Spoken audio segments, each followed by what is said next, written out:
Hi guys, இன்னைக்கு நம்ம toxic revenge love ட்ராமாவுடைய ஃபைனல் பார்ட் தான் பார்க்க போகிறோம். போன பாட்டில் ஹீரோயினையை ஃபோர்ஸ் பண்ணி அபார்ஷன் பண்ணுறதுக்காக அழைச்சிட்டு போயிருப்பான். இப்போ அதோடைய கண்டினியூஷன் தான் பார்க்க போகிறோம். வீடியோ பார்க்கறதுக்கு முன்னாடி ப்ளீஸ் நம்மளுடைய சேனலை சப்ஸ்கிரைப் பண்ணாமல் பார்த்துருந்தீங்கன்னா சப்ஸ்கிரைப் பண்ணிவிட்டு பக்கத்தில் இருக்கிற பெல் நோட்டிஃபிகேஷனுமே கிளிக் பண்ணிக்கோங்க. வாங்க வீடியோக்குள்ளே போகலாம். என்னதான் ஹீரோயினியை அபார்ஷன் பண்ணுறதுக்காக அனுப்பிச்சி வச்சாலும் அவங்க அழுதுகிட்டே போனது ஹீரோடைய மனசை ரொம்பவே கஷ்டப்படுத்தியிருக்கு. அதனால் அவருமே ரொம்ப ஃபீல் பண்ணி அழுதுட்ருக்காரு.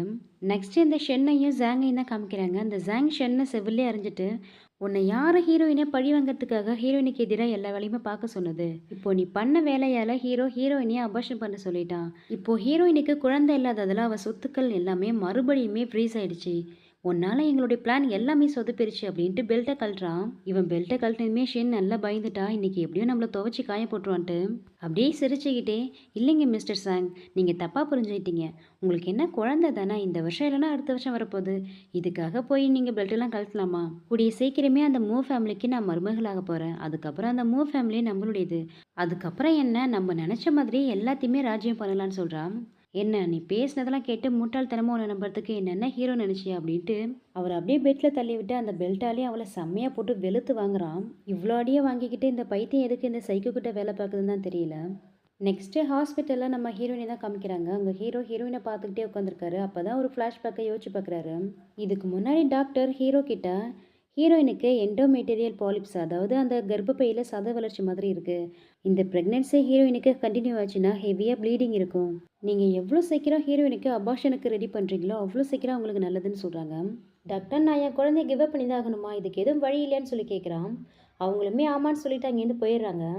இப்போ அதெல்லாம் நினச்சி பார்த்துட்டு ஹீரோயினை பார்த்து, டாங், என்னால் உன்கிட்ட கொஞ்சம் கூட இரக்கமே காட்ட முடியல. அதனால தான் அந்த மாதிரி ஒரு ட்ரிக் யூஸ் பண்ணி உன்னை குழந்தைய அபார்ஷன் பண்ண வச்சேன். என்னை மன்னிச்சிட்டு எல்லாமே ஒன்றை காப்பாற்றுறதுக்காக தான் சொல்லி மனசுக்குள்ளே நினச்சிட்டு இருக்கான். அப்படியே கொஞ்ச நேரத்திலே ஹீரோயினுமே கண்ணு முழிச்சிடுறாங்க. ஹீரோயினை பார்த்து, டாங், நீ எதுக்கு கவலைப்படாத, நல்லா ரெஸ்ட் எடு. உனக்கு என்ன குழந்தை தானே, வேணும்னா இன்னொன்று கூட பெற்றுக்கலான்னு சொல்கிறான். உடனே ஹீரோயின் கடுப்பாகி இருந்த குழந்தைய காலி பண்ணிட்டு உனக்கு இன்னொரு குழந்தைய கேட்குதுன்னு ஹீரோவை செவிலே அறிஞ்சிடுறாங்க. நீ என் அம்மாவே கொண்டுட்ட, அது மட்டும் இல்லாமல் இப்போ என் குழந்தையுமே கொண்டுட்ட.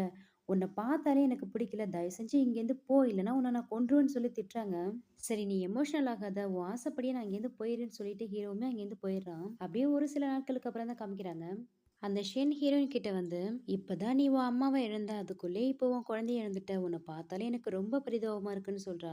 என்கிட்ட தேவையில்லாம பேசாம ஒழுங்கா இங்கேருந்து போன்னு சொல்றாங்க ஹீரோயின். ஆனா அவ கேட்கவும் மாட்டேங்கிறா. ஹீரோயின் கிட்ட, 2 நாளா ஹீரோ உன்னை பார்க்க வரலையா, அது எதுக்குன்னு தெரியுமான்னு சொல்லி கேட்குறா.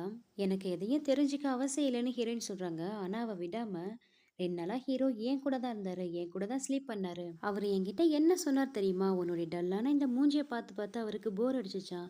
அதனால தான் என்ன பிடிச்சிருக்குன்னு என்கிட்ட வந்தாரு. அவர் எனக்கு இந்த வெட்டிங் ரிங்கை கூட கொடுத்து எனக்கு ப்ரொபோஸ் பண்ணிட்டாரு.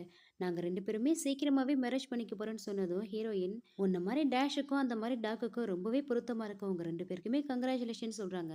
அந்த ஷென் ஹீரோயின் கிட்ட, பேசுறே பேசு, உன்னை பார்த்தா 4 வருஷத்துக்கு முன்னாடி நடந்த விஷயத்த இன்னுமே ஹீரோ கிட்ட சொல்லாத மாதிரி இருக்கேன்னு சொல்லி கேட்குறா. என்ன பார்க்குற, 4 வருஷத்துக்கு முன்னாடி நீ தானே ஹீரோவை ஃபர்ஸ்ட் லவ் பண்ண, அதனால தானே அவர் கூட ஸ்லீப் பண்ண. ஆனால் நான் புத்திசாலித்தனமா நீ போனதுக்கு அப்புறம் உன்னோட இடத்துல நான் போய் படுத்துக்கிட்டு ஹீரோ என் கூட ஸ்லீப் பண்ண மாதிரி ஆக்ட் பண்ணி அவர் இவ்வளோ நாள் நம்ப வச்சுட்டு இருந்தேன் அப்படின்னு சொல்லும் போதே ஹீரோ வந்துட்டாரு. இது எல்லாத்தையுமே அவருமே கேட்டுட்டாரு. ஹீரோவுக்கு 4 வருஷத்துக்கு முன்னாடி ஒரு பொண்ணு கூட ஸ்லீப் பண்ணான்னு தெரியும். ஆனால் அது ஹீரோயின்னு தெரியாது. இவ்வளோ நாள் இந்த ஷென்னு கூட தான் ஸ்லீப் பண்ணதா தப்பாக நினச்சிட்டு இருப்பாரு. இப்போதான் அவருக்கே உண்மை தெரியுது. ஹீரோயின், அதெல்லாம் என்னுடைய பாஸ்ட், அதை பற்றி எனக்கு எந்த கவலை இல்லைன்னு சொல்கிறாங்க. அப்போ இந்த உண்மையுமே தெரிஞ்சுக்கோ அப்படின்ட்டு, உங்க அம்மா எப்படி இறந்தாங்க தெரியுமா, உங்களுடைய ஆக்சிஜன் டியூபை கழட்டினதால தான் அவங்க இறந்தாங்க. அதுவும் யாரு கழட்டினான்னு தெரியுமான்னு சொல்லும்போதே ஹீரோயின், அப்போ நீ தான் எங்க அம்மாவை கொலை பண்ணியாடின்னு சொல்லி அவ கழுத்தை பிடிச்சி நெரிக்கிறாங்க. முதல்ல என்னை விட்டுட்டு நான் சொல்றத முதல்ல முழுசா கேளு. 7 வருஷத்துக்கு முன்னாடி அந்த ஜாங் என்னை பார்த்து அட்ராக்ட் ஆனா. அண்டர் ஏஜ்னு கூட பார்க்காம என் அம்மா அவன் வீட்டுக்கு என்ன அனுப்பிச்சு வச்சாங்க. அங்க அந்த ஜாங் என்ன எவ்வளோ அபியூஸ் பண்ணா தெரியுமா. அந்த கோவத்துல என் அம்மாவை என் கையாலே ரேட் பாய்சன் வச்சு கொன்னுட்டேன். அந்த டைம் நான் ப்ரெக்னெண்டா இருந்தேன். ஆனா அந்த ஜாங் என்ன சும்மா விடல. அந்த மிருகம் என்னுடைய யூட்ரஸே எடுத்துட்டான். என் மேல அவ்வளோ அட்வான்டேஜ் எடுத்தான். என்னால் இப்போ ப்ரெக்னென்ட் கூட ஆக முடியாது. ஒரு வழியாக அவங்ககிட்டேருந்து தப்பிச்சு இப்போதான் இந்த மூ ஃபேமிலியில் வந்து சேர்ந்துருக்கான்னு சொல்கிறான். இந்த ஷென் ஹீரோயின் அப்பாவுக்கு இல்லீகல் சைல்டு. அதனால் ஹீரோயின் அம்மா இவளையே உங்கள் அம்மாவையும் வீட்டில் அலோவ் பண்ண மாட்டாங்க. ஒருவேளை அவங்க அலோவ் பண்ணியிருந்தா இவளுக்கு இந்த மாதிரியான அபியூஸ்லாம் நடந்திருக்காதுன்ட்டு தான் ஹீரோயின் அம்மாவையுமே கொலை பண்ணியிருப்பா. இப்போ ஹீரோயினுமே டார்ச்சர் பண்ணிட்டு இருக்கா. இப்போ நானும் ஹீரோவும் கல்யாணம் பண்ணி ஹாப்பியாக எங்களோட லைஃப்பை வாழ போகிறோம், அதை நீ கண்குளிர பாரடின்னு சொல்லிட்டு அங்கேருந்து கிளம்பிடுறான். அவ சொன்னதை கேட்டதும் ஹீரோயினுக்கே ஒரு மாதிரி ஆகுது. அப்படியே கீழே விழுந்துட்டு, என்னாச்சு எனக்கு? இவ சொன்னது ஏன் என் மனசு இவ்ளோ கஷ்டப்படுத்துது? நான் முதல்ல ஹீரோவ பார்க்கணும். அவர்கிட்ட பேசணும்னு சொல்லிட்டு இருக்காங்க. நெக்ஸ்ட் இந்த ஷென்ன தான் காமிக்கிறாங்க. அவ போயிட்டு ஹீரோவ ஹக் பண்ணிட்டு, நீங்க சொன்ன டாக்டர் ரொம்பவே அமேசிங்கா இருக்காரு. என் காலையே சரி பண்ணிட்டாரு. இங்க பாருங்க என்னால நிக்க முடியுது, நடக்க முடியுதுன்னு சொல்றா. எனக்குமே உன்னை பார்க்கும்போது ஹாப்பியா இருக்கு. எனக்கு எப்படி நீ தேங்க் பண்ண போறேன்னு சொல்லி ஹீரோ கேட்கறான். அந்த நேரம் பார்த்து ஹீரோயினுமே நீங்க என்ன பண்ணிட்டு இருக்கீங்கன்னு சொல்லி ஹீரோவை பார்க்க தான் வராங்க. அந்த ஷென் வேணும்ட்டே ஹீரோயினை வெறுப்பேற்றதுக்காக உங்களுக்கு என்ன வேணுமோ அதை தர நான் ரெடியா இருக்கேன்னு சொல்றான். ஹீரோவுமே வேணும்ட்டே ஹீரோயினை பார்த்து இங்க தேவையில்லாத ஆளுங்களா இருக்காங்க, சரிவா நம்ம அங்க போய் பேசலாம்னு சொல்லி கூப்பிடுறான் அந்த ஷென்னை. ஹீரோயின் பாவம் பரிதாபமா ஒரு நிமிஷம் நில்லுங்க, நான் உங்களை பார்க்க தான் வந்தேன்னு சொல்றாங்க. உடனே ஹீரோ, என்ன பார்க்க வந்தியா? நீ தானே என் மூஞ்சியை பார்த்தாலே உனக்கு பிடிக்கலன்னு சொன்ன, அப்புறம் எதுக்கு வந்தேன்னு சொல்லி கேட்குறான். முதல்ல நான் கேட்குற கேள்விக்கு மட்டும் பதில் சொல்லுங்க. நீங்க தான் என் அம்மாவை கொன்னீங்களான்னு சொல்லி நேராவே கேட்குறாங்க. அதுக்கு ஹீரோவுமே ஆமான்னு சொல்லிட்டு அவ கூட போயிடுறான். நெக்ஸ்ட் ஹீரோயினுக்கு ஒரு ஃபோன் கால் வருது அந்த ஷோயாங் கிட்டேருந்து. உன் தம்பி அப்ராட்லேருந்து ரிட்டர்ன் ஆகிட்டான், இப்போ என் கூட தான் இருக்கான், உன்னை பார்க்கணுன்னு ஆசைப்படுறான், நான் ஹீரோடைய வீட்டு வாசலில் தான் இருக்கேன், சீக்கிரமாக வான்னு சொல்லி சொல்கிறான். சீனியா நீங்கள் என்ன சொல்கிறீங்க? என் தம்பி ரிட்டர்ன் ஆகிட்டானா? அவனுக்கு எதுவும் ப்ராப்ளம் இல்லையே? ஒரு நிமிஷம் இருங்க, நானும் உங்கள் கூடயே வரேன்னு சொல்லிட்டு அந்த ஷோயாங் கூடயே இவங்களும் கிளம்பி போயிடுறாங்க. ஹீரோயின் அவங்க தம்பியை பார்க்குற ஆர்வத்தில் டக்கு டக்குன்னு கதவெல்லாம் திறந்துட்டு உள்ளெல்லாம் போய் செக் பண்ணி பார்க்குறாங்க. அவங்க தம்பி அங்கே எங்கேயுமே இல்லை. சீனியர், என் தம்பி இங்கே இருக்கான்னு சொன்னீங்களே, எங்கே என் தம்பி? இங்கே எங்கேயுமே இல்லையேன்னு சொல்லி கேட்குறாங்க. உன் தம்பி இங்கே இல்லை, உன்னை அந்த ஃபேமிலிலேருந்து வெளில வரைக்கும் தான் அந்த மாதிரி நான் போய் சொன்னேன். இது நம்மளுடைய பாஸ்போர்ட், நம்ம இங்கேருந்து முதல்ல ஹாங்காங் போயிடலாம், அப்புறம் நாங்கள் இருக்கிற டீலர்கிட்டமே பேசியிருக்கேன், அங்கேருந்து நம்ம யூஎஸ் போயிடலாம், அதுக்கப்புறம் நம்மளை யாராலுமே கண்டுபிடிக்க முடியாது, நீயுமே அந்த ஃபேமிலிலேருந்து ஃப்ரீடம் ஆகி சந்தோஷமான வாழ்க்கையை வாழலான்னு சொல்கிறான். ஆனால் சீனியர், அந்த கார் ஆக்சிடெண்ட்டில் நான் இன்னும் ப்ரூவ் பண்ணலை, அது மட்டும் இல்லாமல் ஒரு கொலைப்பழியோட நான் இங்கேருந்து எப்படி வரது? என்னால் இப்போ வர முடியாதுன்னு சொல்கிறாங்க. டாங், உனக்கு என்ன பைத்தியம் பிடிச்சிருக்கா? நானே கஷ்டப்பட்டு ஃபேமிலிலேருந்து உன்னை விடுவிக்கிறதுக்காக இவ்வளோக்கும் அரேஞ்ச் பண்ணியிருக்கேன், ஆனால் நீ வரமாட்டேன்னு சொல்கிற. ஏன், அவன் உன்னை ஏதாவது லவ் பண்ணேன்னு சொன்னானா, இல்லை நீ அவனை லவ் பண்ணுறியா? அதனால தான் அவனை விட்டு வரமாட்டேங்கிறியா? அவன் உன் அம்மாவை கொன்ன உன்னுடைய எதிரிங்கிறத மறந்துட்டியான்னு கேட்கறதுக்கு ஹீரோயின், ஹீரோ தான் எங்கள் அம்மாவை கொன்னாருன்னு உங்களுக்கு யார் சொன்னது? ஹீரோ ஒன்றும் எங்கள் அம்மாவை கொல்லலை. ஆமாம், ஒரு நிமிஷம் இருங்க, எங்கள் அம்மா இறந்ததை பற்றி உங்களுக்கு எப்படி தெரியும்? நியூஸ் ரிப்போர்ட் எங்கள் அம்மா இறந்தாங்கன்னு தான் டிக்ளேர் பண்ணிச்சு, அவங்க கொலை பண்ணப்பட்டாங்கன்னு டிக்ளேர் பண்ணலையே. அப்படி இருக்கும்போது எங்கள் அம்மா எப்படி கொலை பண்ணப்பட்டாங்கன்னு உங்களுக்கு தெரியும்னு சொல்லி கேட்குறாங்க ஹீரோயின். உடனே அந்த ஷோயாங் சமாளிக்கிறதுக்காக, அதாவது நான் சும்மா உங்கள் அம்மா பற்றி விசாரிச்சேனா, அப்போ தான் அந்த மாதிரி கேள்விப்பட்டேன், வேற ஒன்றும் இல்லைன்ட்டு ஹீரோயின் அப்படியே கட்டி பிடிச்சிட்டு, எனக்கு ஒன்று ரொம்ப பிடிக்கும், என்னை விட்டு போயிடாத, வா இங்கேருந்து நம்ம 2 பேரும் போயிடலான்னு சொல்லி ரொம்ப ஃபோர்ஸ் பண்ணிட்டு இருக்கான். சீனியர், நீங்கள் என்ன பண்ணிட்டு இருக்கீங்க? முதல்ல என்ன விடுங்க விடுங்கன்னு சொல்லி ஹீரோயின் கத்துறாங்க. உடனே அந்த சீனியர் கையெடுத்துட்டு, ஓ சாரி அப்படின்ட்டு அப்படியே ஹீரோயினை செவிலில் பலார்னு ஒன்று வைக்கிறான். ஹீரோயின் அப்படியே ஸ்டன்னாக நிற்கிறாங்க. என்ன நடக்குதுன்னு உங்களுக்கு புரியல. என்ன பார்க்குற? இங்கேருந்து அந்த மூவுக்கு ஒரு அடிமையான வாழ்க்கை வாழலாம் முடிவு பண்ணிட்டியா? ஒழுங்காக இங்கேருந்து கிளம்பி வான்னு சொல்லி கூப்பிட்றான். சீனியர், நான் இப்போ என்ன சொன்னேன்? இங்கேருந்து ஒரு குற்றவாளியாக நாங்கள் வரலன்னு தானே சொன்னேன். முதல்ல எல்லா உண்மையுமே கண்டுபிடிக்கலாம் அப்படின்னு சொல்கிறாங்க ஹீரோயின். எப்போ பாரு உண்மைன்ட்டு, உனக்கு என்ன இப்போ உண்மை தெரியணும் அவ்வளோதானே? இது எல்லாத்தையுமே பண்ணது அந்த ஷியோஷன் தான், அவள் தான் அந்த அந்த ஆக்சிடென்ட் பண்ணான்னு சொல்லிடுறான். உடனே ஹீரோயின், இதெல்லாம் எப்படி இவருக்கு தெரியும்? ஒருவேளை இவரும் அதில் இன்வால்வ் ஆகிருக்கோருன்ட்டு. சீனியராக தான் ஒரு வீக் உமனாச்சே, அவளால் எப்படி இதெல்லாம் தனியாக பண்ண முடியும்னு சொல்லி கேட்குறாங்க. அஃப்கோர்ஸ் அவள் தனியாக பண்ணலை, அவள் கூட இன்னொரு ஆளுமே இருக்காங்க. பரவாயில்லையே, நீ கூட ரொம்ப ஸ்மார்ட்டாக இருக்க, இந்த அளவுக்கு தெரிஞ்சுக்க கேள்வியெல்லாம் கேட்குறீன்னு சொல்லி கேட்குறான். ஆனால் ஹீரோயின், எதுக்காக அவள் அந்த மாதிரி பண்ணா, முதல்ல அதை சொல்லுங்கன்னு சொல்லி கேட்குறாங்க. இவனுமே அந்த ரீசனை சொல்ல ஆரம்பிக்கிறான். அப்பையிலேருந்து இப்போ வரைக்கும் அந்த ஃபேமிலியை மட்டும் தான் எல்லாருக்குமே ரொம்ப பிடிக்கும். ரொம்ப வருஷமாகவே அந்த ஃபேமிலி தான் வென் ஜாங் அப்படின்ட்டு ஒரு 4 ஃபேமிலிக்கே ஹெட்டு. அதனால தான் ஹீரோவை காலி பண்ணிட்டு அந்த இடத்துக்கு நாங்கள் வரலன்னு பார்க்குறோம். இது எல்லாத்தையுமே பிளான் பண்ணது அந்த ஜாங் தான் சொல்லிட்டு இருக்கான். இப்போதான் ஹீரோயினுக்குமே உண்மை தெரியுது, ஹீரோ இன்னசென்ட், இவங்க தான் எல்லாம் பிளான் பண்ணிட்டு இருக்காங்கன்னு. சீனியர், இதில் நீங்களே இன்வால்வ் ஆகிருக்கீங்களான்னு கேட்குறாங்க ஹீரோயின்.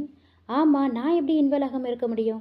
நான் மட்டும் இதில் இன்வால்வ் ஆகலைன்னா என்னையும் அம்மாவையும் அந்த ஃபேமிலிலேருந்து வெளில அனுப்பிச்சிருவாங்க, அப்புறம் நாங்கள் வேறு வழியே இல்லாமல் நடுத்தல தான் நிற்கணும்னு சொல்கிறான். அப்படியே அவங்ககிட்ட பேச்சு கொடுத்து அந்த சொத்தை பற்றி விசாரிக்கிறாங்க ஹீரோயின். உங்கள் ஃபேமிலியோ ஹீரோடைய ஃபேமிலியோ ஜென்ரேஷனாகவே ஃப்ரெண்ட்ஸு. உங்கள் அப்பா தான் ஹீரோடைய ஃபேமிலிக்கு அவருடைய ப்ராஃபிட்லேருந்து 50% ஷேரை ஹீரோவுக்கு தரதா சொல்லியிருந்தாரு. ஆனால் ஹீரோ அதை வாங்க மறுத்துட்டான்னு சொன்னது இப்போதான் ஹீரோயினுக்கு இந்த விஷயமே கிளியர் ஆகுது. ஹீரோயின் இவங்கிட்ட இருந்து ஒவ்வொரு விஷயமா போட்டு வாங்கிட்டு இருக்கும் போதே ஹீரோ இந்த இடத்த ட்ரேஸ் பண்ணி வந்துட்டான். ஹீரோவை பார்த்தது இந்த ஷோயாங் ஹீரோயின் அப்படியே பிடிச்சி லாக் பண்ணிட்டு, இதுக்கப்புறம் நீ ஒரு அடி எடுத்து வச்சுனா இவ கழுத்தை நெரிச்சு இங்கேயே கொலை பண்ணிடுவேன்னு சொல்லி மிரட்டுறான். ஓகே நான் எதுவும் பண்ணல, முதல்ல ஹீரோயினை விடுறான்னு சொல்கிறான் ஹீரோ. ஆனால் அவன், அன்னைக்கு நீ என்ன சொன்ன? என்னை இல்லீகல் செயல்னு சொன்னல, உனக்கு இவ வேணும்னா என் முன்னாடி முட்டி போட்டு என்னை பெக் பண்ணி கேள்றான்னு சொல்கிறான். ஆனால் ஹீரோயின், இவன் முன்னாடி நீங்க நீண்டெல்லாம் பண்ணாதீங்க. எனக்கு எல்லா உண்மையுமே தெரிஞ்சிடுச்சு. நான் தான் உங்கள தப்பா ப்ளேம் பண்ணிட்டேன்னு சொல்லும்போதே ஹீரோயின் கழுத்த அந்த ஷோயாங் நெரிக்கிறான். இன்னமும் எதுக்குடா நின்னுகிட்டே இருக்க? நீல் டவுன் பண்றான்னு சொல்றான். உடனே ஹீரோ நீல் டவுன் பண்ணிட்டு தயவு செஞ்சு அவளை விட்டுன்னு சொல்லி கேட்கிறாரு. நான் உங்க அப்பா கூட ஆல்ரெடி சைன் பண்ணிட்டேன். எம் குரூப் ஆஃப் ஷேர்ஸ்ல பாதி ஷேர்ஸ் உங்க அப்பா பேர்ல தான் இருக்க போகுது. உனக்கு டவுட்டா இருந்தா ஃபோன் பண்ணி கேட்டுக்குன்னு சொல்லி ஃபோன் பண்ணி கொடுக்குறாரு. ஷோயாங் ஃபோனை வாங்கி பேசினதும் ஃபோன்ல அவங்க அப்பா முதல்ல அந்த பொண்ணை விட்டுட்டு அங்கேருந்து கிளம்பு ஃபர்ஸ்ட்ன்னு சொல்லி திட்டுறாரு. அதே மாதிரி இவனுமே ஹீரோயினை விட்டுட்டு எட்ட போயிடுறான். ஹீரோ ஷோயாங்க உனக்கு எவ்வளோ தைரியம் தான் ஹீரோயினை இந்த அளவு ஏமாத்திருப்பன்ட்டு மூஞ்சிலே அடிக்கிறான். ஹீரோயினுமே ஹீரோ கையை பிடிச்சி நிப்பாட்டி ஒரு நிமிஷம் இருங்கன்னு சொல்லிட்டு, நீ சொன்னது எல்லாமே உண்மை தானே, நான் கேட்டேங்கிறதுக்காக அந்த ஷென்னை கூட என்கிட்ட காட்டி கொடுத்துட்டல, உன்ன மாதிரி ஒரு பச்சை துரோக்கியை பார்த்ததே இல்லை, இதுக்கப்புறம் உனக்கு எனக்கு எந்த சம்மந்தம் இல்லைன்னு சொல்கிறாங்க. அந்த ஷோயா ஹீரோயின் கிட்ட சாரி சொல்கிறான். ஆனால் ஹீரோயின் அவனை செவில்ல அடிச்சுட்டு இங்கேருந்து போயிடுன்னு சொல்லி திட்டுறாங்க. அவனுமே அங்கேருந்து போயிடுறான். அவன் போனதுக்கப்புறம் ஹீரோ ஹீரோயின் கிட்ட, டாங் நீ எதுக்கு கவலைப்படாத, நான் இருக்கேன்னு சொல்கிறதுக்கு ஹீரோயின், முதல்ல என்னை விடுங்க, நீங்கள் போயிட்டு அந்த ஷென்னை கல்யாணம் பண்ணிக்கலான்னு சொல்லி கேட்குறாங்க. டாங் நீ தப்பாக புரிஞ்சிட்ருக்க, நான் சும்மா அவள் கூட ஃபன்னுக்காக தான் அந்த மாதிரி லாக் பண்ணிட்டு இருந்தேன். ஏன்னா அப்போ தானே அவங்க பண்ண க்ரைம் எல்லாம் நம்ம எவிடன்ஸோட வெளில கொண்டு வரலாம், அதனால தான் அவள் கூட க்ளோஸாக இருக்கிற மாதிரி இவ்வளோ நாள் ஆக்ட் பண்ணிட்டு இருந்தேன்னு சொல்கிறதுக்கு ஹீரோயின், அப்போ உங்களுக்கு ஆல்ரெடி அந்த கார் ஆக்சிடென்ட் பற்றின உண்மைலாம் தெரியும், அந்த ஷென்னு தான் கார் ஆக்சிடென்ட் பண்ணான்னு தெரிஞ்சும் எதுக்காக என்கிட்ட சொல்லுன்னு சொல்லி சண்டை போடுறாங்க ஹீரோயின். அப்படியே உடனே ஹீரோ ஹீரோயினை ஹக் பண்ணி கிஸ் பண்ணிட்டு, நான் உன்னை ரொம்பவே மிஸ் பண்ணேன், நம்ம 2 பேரும் போயிட்டு ஒன்றா சாப்பிட்லாமா, நம்ம குழந்தைக்கு அப்புறம் பசிக்கலன்னு சொல்லி கேட்குறாரு. நீங்கள் என்ன பேசுகிறீங்க, அந்த குழந்தைய தான் நீங்கள் அபார்ட் பண்ணிட்டீங்களே சொல்லி அழுகுறாங்க ஹீரோயின். முதல்ல அழகு ஸ்டாப் பண்ண, நம்ம குழந்தைக்கு எதுவும் ஆகலன்ட்டு இப்போ தான் என்ன நடந்ததுன்னு காமிக்கிறாங்க. அந்த டாக்டர் ஹீரோ கிட்ட, நீங்கள் ரொம்பவே லக்கி, இந்த கண்ட்ரிலேயே ஒரு ஸ்பெஷலிஸ்ட் டாக்டர் வர வச்சு உங்கள் ஒய்ஃபுக்கான ப்ராப்ளத்தை சரி பண்ணியாச்சு, இதுக்கப்புறம் ப்ரெக்னென்சி டைமில் ப்ளீடிங் ஆகாது, உங்கள் ஒய்ஃபும் குழந்தையும் ரொம்பவே சேஃபாக இருக்காங்கன்னு சொல்லியிருப்பாங்க. உடனே ஹீரோ, டாக்டர் நீங்கள் பண்ண ஹெல்ப்புக்கு ரொம்பவே தேங்க்ஸ், அதோட எனக்கு ஒரு ஃபேவர் பண்ணணும், இந்த விஷயத்தை பற்றி வெளியில் யாருக்கிட்டையும் சொல்லாதீங்கன்னு சொல்லி ஹீரோ சொல்கிறாரு. அதோட ஹீரோயினுக்கு அபார்ட் ஆன மாதிரி இருக்கட்டும்னு சொல்லியிருப்பான். இதெல்லாம் இப்போ ஹீரோயின்ட்ட சொன்னதும் ஹீரோயின் அப்படியே ஹீரோவை ஹக் பண்ணிட்டு அவர் காதை பிடிச்சி திருவி, இந்த விஷயம் மட்டும்தானா, இன்னும் ஏதாவது என்கிட்ட மறைச்சு வச்சிருக்கேன்னு சொல்லி கேட்குறாங்க. உடனே ஹீரோ, இன்னும் ஒரே ஒரு விஷயம் இருக்கு, 4 வருஷத்துக்கு முன்னாடி ஒரு பொண்ணு கூட ஸ்டே பண்ணல, அந்த பொண்ணு நீ தான் எனக்கு தெரியும், அன்னைக்கு நீயும் ஷென்னும் பேசிட்டு இருந்தீங்க இல்லையா, அன்னைக்கு தான் இதெல்லாம் காதில் வாங்கினேன்னு சொல்லிட்டு, என்னை மன்னிச்சிட்டு, நான் எவ்வளோ பிளைண்டாக இருந்தேன்னு இப்போ தான் எனக்கு தெரியுதுன்னு சொல்கிறான் ஹீரோ. அப்படியே ஹீரோயினுமே சாரி கேட்குறாங்க. 2 பேருமே அப்படியே மாறி மாறி சாரி கேட்டுட்டு வீட்டுக்கு கிளம்புறாங்க. வீட்டுக்கு வந்து பார்த்தா ஹீரோடைய அம்மா தான் இருக்காங்க. அவங்களுமே ஹீரோயினை புரிஞ்சுக்கிட்டு ஹீரோயின் கிட்ட சாரி கேட்டு அவங்கள ஹக் பண்ணிக்கிறாங்க. நெக்ஸ்ட்டு ஹீரோடைய அசிஸ்டன்ட் ஹீரோ கிட்ட வந்து பேசிகிட்டு இருக்காரு. இவங்க ஆல்ரெடி அந்த எவிடன்ஸ் எல்லாம் கலெக்ட் பண்ணி வச்சிருப்பாங்க போல இருக்கு. அது எல்லாத்தையுமே போலீஸில் ஹேண்ட் ஓவர் பண்ணிட்டாங்க. இதுக்கப்புறம் போலீஸ்காரங்களே அவங்கள பார்த்துப்பாங்க. எனக்கு சட்டத்து மேலே நம்பிக்கை இருக்குது, கண்டிப்பாக அவங்களுக்கு தகுந்த பனிஷ்மெண்ட் கிடைக்குன்னு சொல்கிறான் ஹீரோ. அதோட இந்த ஷென்னுமே தப்பிச்சு போயிட்டா. முதல்ல அவளை பிடிச்சி ஜெயிலில் போகணும்னு சொல்லிட்டு இருக்காங்க. அப்படியே ஒரு சில நாட்கள் ஆகுது. ஹீரோடைய அசிஸ்டன்ட் ஹீரோ கிட்ட ஓடி வந்து, உங்கள் ஒய்ஃப் ஹீரோயினியா அந்த ஷென் கடத்திட்டான்னு சொன்னது ஹீரோ அப்படியே கோவப்பட்டுக்கிட்டு அவளை தேடி தான் போகிறான். இந்த பக்கம் இந்த ஷென் ஹீரோயினை கட்டி போட்டு வச்சு டார்ச்சர் பண்ணிட்டு இருக்கா. இவங்க இருக்கிற இடத்த கண்டுபிடிச்சி கரெக்டாக ஹீரோவுமே அங்கே வந்துடுறான். வந்த உடனே அந்த ஷென்னை கிட்ட, ஒழுங்கு மாதிரியே தான் என்னோட ஒய்ஃபை விட்டுன்னு சொல்கிறான். உடனே அந்த ஷென் ஹீரோயின் கழுத்தில் கத்தி வச்சு ஹீரோயினை கொண்டுவன்னு சொல்லி மிரட்டுறா. அந்த ஜாங்கோடைய அபியூஸ்லேருந்து வெளில வரதுக்கு நான் எவ்வளோ கஷ்டப்பட்டேன் தெரியுமா, உன்னை பார்த்ததுக்கப்புறம் தான் எனக்கு ஒரு ஹோப் வந்தது, கொஞ்சம் கொஞ்சமாக உன்னை லவ் பண்ண ஆரம்பிச்சிட்டேன், நீ தான் என்னுடைய அபியூஸ்மெண்ட்டுக்கு ஒரு சால்வேஷனாக இருப்பேன்னு நினச்சேன், உன்னை மேரேஜ் பண்ணதுக்கப்புறம் அந்த ஜாங்கோடைய அபியூஸ்லேருந்து தப்பிச்சலான்னு பார்த்தா இந்த ஹீரோயின் வந்து எல்லாத்தையுமே சொதப்பிட்டா, என் லைஃப் ஃபுல்லாக நான் டார்க்னஸ் மட்டும்தான் பார்த்துருக்கேன், என்னுடைய உலகத்தில் கலர்ஸே கிடையாதுன்னு சொல்கிறான். ஷென், நீ நினைக்கிற மாதிரி இந்த உலகம் அவ்வளோ மோசமானது கிடையாது, உன்னை நேசிக்கவும் நிறைய பேர் இருக்காங்க, உங்கள் அம்மா உன் மேலே எவ்வளோ அன்பாக இருந்தாங்க, அதெல்லாம் கொஞ்சம் யோசிச்சு பாருன்னு சொல்கிறான்.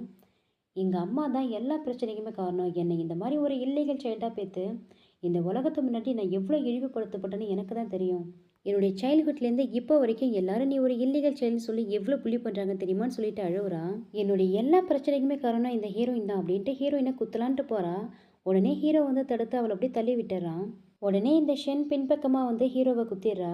அப்படியே ஹீரோவுமே ஹீரோயின் மேலே சாஞ்சிடறான். இந்த ஷென்னுக்கு என்ன பண்ணனே தெரியல, அப்படியே அவள் பைத்தியம் முடிச்ச மாதிரி கத்திட்டு இருக்கா. ஹீரோயினுமே அழுதுகிட்டு, யாராவது ஆம்புலன்ஸை கூப்பிடுங்க, என் புருஷனை காப்பாற்றுங்கன்னு சொல்லி கத்திட்டு இருக்காங்க. நெக்ஸ்ட்டு ஹாஸ்பிட்டலில் தான் காமிக்கிறாங்க. ஹீரோ கண்ணு முழிக்காமல் படுத்து படுக்கையாக இருக்காரு. அவருக்கு ட்ரீட்மெண்ட்லாம் போயிட்டுருக்கு. ஹீரோயின் அவர் பக்கத்தில் உட்காந்து, நானும் உங்கள் பேபியும் வெயிட் பண்ணிகிட்ருக்கோம், சீக்கிரமாக எழுந்துருங்கன்னு சொல்லி எமோஷ்னலாக பேசிகிட்டு இருக்காங்க.